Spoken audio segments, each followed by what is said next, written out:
हरे कृष्ण, राधे राधे। श्री नामदेव जी बचपन में खिलौनों से खेलते थे। आप खेल में ही भगवान की सेवा पूजा करते थे। वे किसी काष्ठ या पाषाण की मूर्ति बना लेते और फिर उसे बड़े प्रेम से वस्त्र पहनाते, भोग लगाते, घंटा बजाते तथा नेत्र बंद करके मन में अच्छी तरह भगवान का ध्यान करते। वे जैसे जैसे इन कार्यों को करते थे वैसे वैसे वे अत्यंत सुख पाते थे।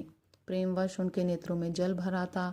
नामदेव जी अपने नाना वामदेव जी से बार बार कहते कि भगवान की सेवा मुझे दे दीजिए, सेवा मुझे बहुत प्यारी लगती है। इस प्रकार नामदेव जी ने बार बार कहा। कुछ समय बाद वामदेव जी ने नामदेव से कहा कि मैं एक गांव को जाऊंगा और 3 दिन में लौट आऊंगा। तब तक तुम भगवान की सेवा करना और भगवान को दूध पिलाना, स्वयं मत पी जाना। यदि अच्छे प्रकार से 3 दिन सेवा करोगे तो तुम्हें ही सेवा सौंप दी जाएगी। श्री नामदेव जी के हृदय में सेवा प्राप्त करने की लालसा बढ़ी। वे नाना जी से बार बार पूछते कि अभी आप गए नहीं। एक दिन नाना जी के बाहर गांव जाने का समय आ गया। वे चले गए। नामदेव जी ने अच्छी तरह देखभाल कर कढ़ाई में 2 सेर दूध डाला और मन में निश्चय किया कि दूध को औटाकर अति उत्तम बनाऊं, जिससे प्रसन्न हो प्रभु पी लें। श्री नामदेव जी के हृदय में प्रेम की बड़ी भारी उमंग थी। उन्हें चिंता भी थी कि सेवा में कहीं कोई त्रुटि न हो जाए। बालक नामदेव जी दूध औटाकर उसे एक सुंदर कटोरे में भरकर भगवान के समीप लाए आए। दूध में इलायची और मिश्री मिलाई। दूध पिलाने की आशा से पर्दा कर दिया। कुछ देर प्रेम की लंबी श्वासें भरते रहे। फिर पर्दा हटाकर देखा तो दूध भरा कटोरा ज्यों का त्यों रखा था। इससे इनके मन में बड़ी निराशा हुई और भगवान से प्रार्थना करने लगे कि प्रभु आप दूध पीकर तृप्त हो जाएं। श्री नामदेव जी भगवान को दूध भोग लगाते और यह देखते कि भगवान ने दूध नहीं पिया है। इस प्रकार 2 दिन बीत गए। स्वयं भी उन्होंने अन्न जल आदि कुछ भी ग्रहण नहीं किया और इस बात को अपने मन में ही छिपा कर रखा। माता जी को भी नहीं बताया और भूखे प्यासे ही रात को सो गए।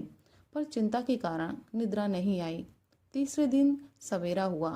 फिर उसी प्रकार उन्होंने सावधानी से दूध को औटाया, इलायची मिश्री मिलाई कि आज प्रभु अवश्य ही दूध पी लेंगे। इस भाव से मन को मजबूत करके भगवान के सामने दूध रखा और कहा, प्रभु आप दूध को पीजिए, तभी मैं प्रसन्न होऊंगा। इतने पर भी जब भगवान ने दूध नहीं पिया तब श्री नामदेव जी बोले, मैं बारंबार आपसे दूध की विनती करता हूँ परंतु आप दूध नहीं पीते। कल प्रातःकाल नाना जी आ जाएंगे और वे हम पर रुष्ट होंगे, फिर कभी सेवा मुझे नहीं देंगे। इसलिए ऐसे जीने से तो मरना ही अच्छा है। ऐसा कहकर छुरी निकाली और भगवान को दिखाकर अपना गला काटने के लिए गले पर छुरी चलाना ही चाहते थे कि भगवान ने हाथ पकड़ लिया और कहा कि अरे ऐसा मत करो, मैं अभी दूध पीता हूँ। यह कहकर भगवान दूध पीने लगे। श्री नामदेव जी ने देखा कि ये तो सब दूध पी जाएंगे। तब बोले कि थोड़ा सा प्रसाद मेरे लिए भी रहने दीजिएगा, क्योंकि नाना जी के भोग लगाने पर मैं सदा दूध प्रसाद पीता था। चौथे दिन वामदेव जी गांव से लौट कर आए और नामदेव जी से अच्छी प्रकार सेवा की या नहीं यह पूछा तो इन्होंने अत्यंत प्रेम रंग में भरकर दुग्धपान लीला का सारा वर्णन किया। यह सुनकर वामदेव जी ने कहा, मेरे सामने फिर पिलाओ, तब हम जाने।